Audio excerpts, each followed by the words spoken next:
Bonjour à toi, j'espère que tu vas bien. Cette semaine, je te retrouve pour un sujet autour de la solitude. C'est un thème qui touche tout le monde. Et même quand on est entouré, on peut se sentir seul. Le tout, c'est de comprendre d'où ça vient et ce qu'on en fait de cette solitude. Il y a des gens qui adorent être seuls et il y en a d'autres qui ne peuvent pas vivre sans les autres.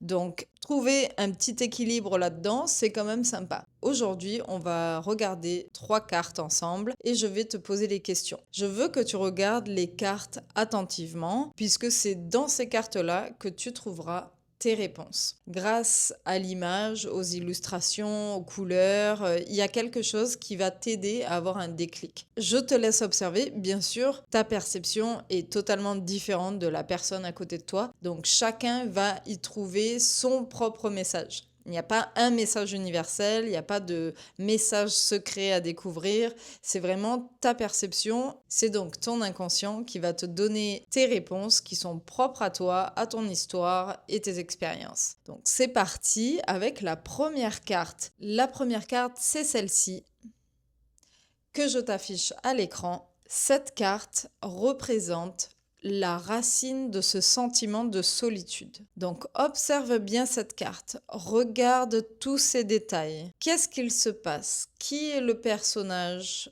principal? Regarde déjà de prime abord si tu vois déjà un début de réponse, s'il y a quelque chose qui te saute aux yeux. Et pose-toi les questions suivantes. Qu'est-ce qui, dans mon quotidien ou mon passé, nourrit ce sentiment de solitude?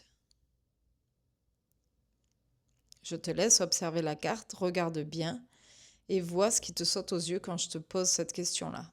Si tu as déjà un début de réponse, on va passer à la question numéro 2. Est-ce lié à une blessure ancienne ou à un besoin non comblé?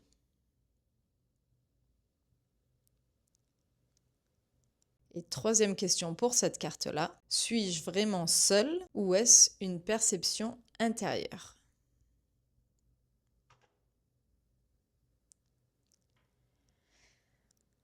Voilà pour cette première carte. La deuxième carte, c'est celle-ci que je t'affiche à l'écran. Elle représente le miroir social. Première question, mes relations actuelles me nourrissent-elles ou m'épuisent-elles?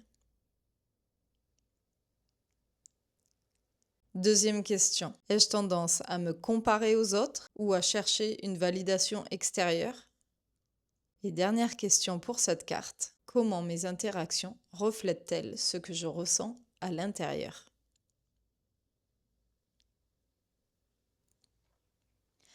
Et cette carte est joliment illustrée puisque ce sentiment de solitude est représenté ici dans cette illustration.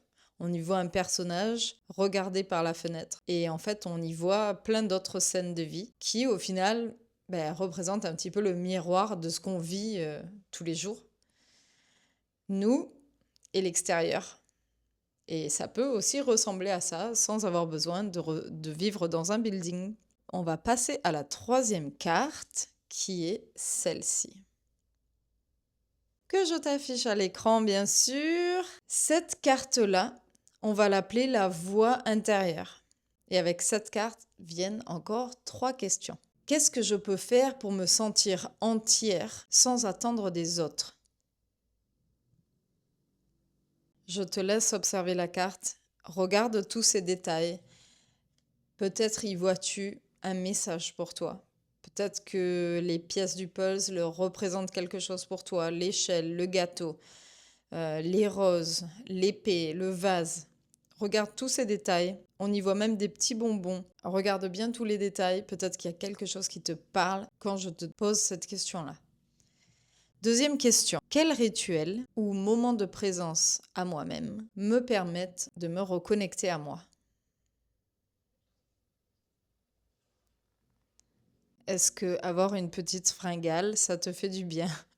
Moi, c'est tout ce que je vois, c'est le gâteau avec les fraises dessus. Donc voilà, moi, le gâteau me parle beaucoup. Et dernière question, comment puis-je créer un espace intérieur de sécurité et de chaleur? Aujourd'hui, on va aussi regarder une quatrième carte. Cette quatrième carte qui est celle-ci. Cette carte, on va l'appeler le cadeau caché. Qu'est-ce que ce sentiment de solitude m'apprend sur moi et sur ma vie?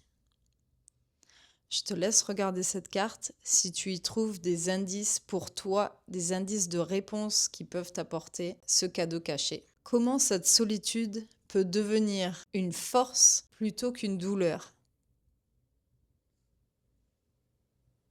Et enfin, qu'est-ce que je découvre sur mes vrais besoins et désirs?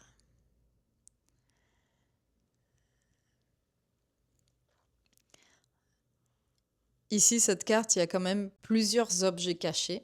On peut y voir en bas des livres, le globe, on peut y voir des haut-parleurs, un compas, un arbre, un bâtiment qui peut être une cathédrale ou un autre bâtiment, un triangle avec 3 objets qui le forment. On y voit un ciel plutôt bleu, on y voit du lierre tout autour, un grand arbre avec un tronc qui nous montre qu'il est là depuis très longtemps, de la pelouse, un gazon vert. Voilà quelques petits éléments de cette carte qui peut-être peuvent te parler. Et puis bien sûr, on peut y voir au milieu du triangle une lumière. Voilà, Milo est descendu du canapé.